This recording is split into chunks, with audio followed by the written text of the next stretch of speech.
ಕರ್ನಾಟಕದ ನೆರೆಯ ಮಹಾರಾಷ್ಟ್ರದ ಪುಟ್ಟ ಗ್ರಾಮ ಗುಡ್ಡಾಪುರ. ಸಾಂಗ್ಲಿ ಜಿಲ್ಲೆಯ ಜತ್ ತಾಲೂಕಿನ ಗುಡ್ಡಾಪುರದಲ್ಲಿ ನೆಲೆಸಿದ್ದಾಳೆ ಬೇಡಿದ ವರಗಳನ್ನು ಕರುಣಿಸುವ ದಾನಮ್ಮ ದೇವಿ.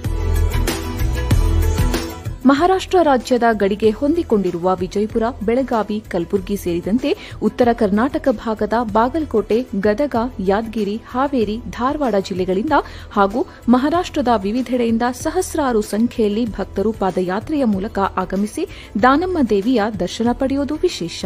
ಸುಡುವ ಬಿಸಿಲು, ಮೈ ಕೊರೆಯುವ ಚಳಿಯನ್ನು ಕೂಡ ಲೆಕ್ಕಿಸದೆ ತಂಡೋಪತಂಡವಾಗಿ ಗುಡ್ಡಾಪುರಕ್ಕೆ ತೆರಳುತ್ತಾರೆ ಭಕ್ತರು.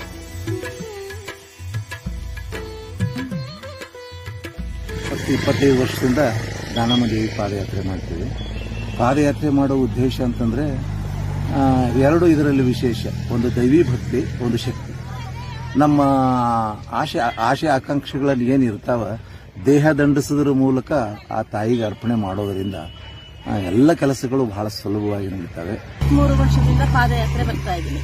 ನನಗೆ ಇದ್ರ ಬಗ್ಗೆ ಒಬ್ರು ಹಿರಿಯವರು ಬಿಜಾಪುರ ಡಿಸ್ಟ್ರಿಕ್ಟ್ ಸಿಂದಗಿ ಅವರು ಹೇಳಿದ್ರು ಈ ದಾನಮ್ಮನ ಪವಾಡಗಳನ್ನ. ಹಾಗೆ ನಾನು ಸಹ ಪೂರಾ ದಿವಾಳಿತನಕ್ಕೆ ಹೋಗಿದ್ದೆ. ನಾನು ಆ ದೇವಿ ದೆಸೆಯಿಂದ ಇವಾಗ 100 ಜನಕ್ಕೆ ಕೊಡುವಷ್ಟು ಶಕ್ತಿ ಕೊಟ್ಟಿದ್ದಾಳೆ. ಪ್ರತಿ ವರ್ಷ ಸಹ ನಡೀತೀವಿ. ನನಗಾದಂತ ಅನುಭವಗಳನ್ನ ನನ್ನ ಗೆಳೆಯರಿಗೆ ಮತ್ತು ನಮ್ಮ ಮನೆತನದವರಿಗೆ ಎಲ್ಲರಿಗೂ ಹೇಳಿದ್ದೀನಿ. ದಾನಮ್ಮ ದೇವಿಯ ದರ್ಶನಕ್ಕೆ ತೆರಳುವ ಪಾದಯಾತ್ರಿಗಳಿಗೆ ಒಂದಿನಿತೂ ಹಸಿವು ನೀರಡಿಕೆಯಾಗದಂತೆ ಸ್ವಯಂ ಸೇವಕರು, ದಾನಿಗಳು, ಮಾರ್ಗದಲ್ಲಿ ಬರುವ ಗ್ರಾಮಗಳ ಜನರು ತಮ್ಮೂರ ಮೂಲಕ ಹಾದು ಹೋಗ್ತಾ ಇರುವ ಭಕ್ತರಿಗೆ ಕುಡಿಯೋದಕ್ಕೆ ನೀರು ಸೇರಿದಂತೆ ಬೆಳಿಗ್ಗೆ, ಮಧ್ಯಾಹ್ನ, ಸಂಜೆಗೆ ಪ್ರಸಾದದ ವ್ಯವಸ್ಥೆಯನ್ನ ಅಚ್ಚುಕಟ್ಟಾಗಿ ಮಾಡ್ತಾರೆ. ಅಲ್ಲದೆ ವೈದ್ಯರು, ನರ್ಸ್ಗಳು ಪಾದಯಾತ್ರಿಗಳ ಅನುಕೂಲಕ್ಕಾಗಿ ಉಚಿತ ಆರೋಗ್ಯ ತಪಾಸಣೆ ಮಾಡುವುದು ವಿಶೇಷ. ಆದರೆ ಭಕ್ತರಿಗೆ ಇನ್ನೂ ಹೆಚ್ಚು ಮೂಲ ಸೌಲಭ್ಯ ಒದಗಿಸೋದಕ್ಕೆ ಸರ್ಕಾರಗಳು ಕ್ರಮ ಕೈಗೊಳ್ಳಬೇಕು ಅಂತಾರೆ ಭಕ್ತರು. ಲಕ್ಷಾನುಗಟ್ಟಲೆ ಬರ್ತಕ್ಕಂಥ ಜನರಿಗೆ ರಾತ್ರಿ ವೇಳೆದೊಳಗ ಒಂದು ವಿದ್ಯುತ್ ಇರುವುದಿಲ್ಲ, ಬೆಳಕಿರುವುದಿಲ್ಲ.